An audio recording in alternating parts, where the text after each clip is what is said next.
আলামিন তাকে হালালভাবে ধনী বানিয়ে দিবেন। দোয়াটি করবেন কখন? ফজরের নামাজের সময় 2 রাকাত সুন্নতের পরে, ফরজের আগে। মনে রাখবেন, আজানের পরে, একামতের আগে এই সময়টা আমরা অনেকেই মসজিদে গিয়ে চুপচাপ করে বসে থাকি। আপনি এই সময় আল্লাহর কাছে দোয়া করবেন। এই সময় দোয়া করলে আল্লাহ তাআলা সেই দোয়াটা কবুল করে নেন।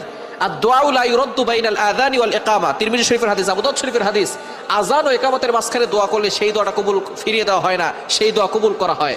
আপনি যখনই যেই নামাজে মসজিদে যাবেন, আজান দিয়েছে, একামত হতে একটু দেরি হয়, আপনি সুন্নত পড়ে চুপচাপ বসে থাকবেন না, গল্প করবেন না, আপনি আল্লাহর কাছে দোয়া করবেন। আল্লাহ তাআলা আপনার সকল দোয়াগুলো কবুল করবেন।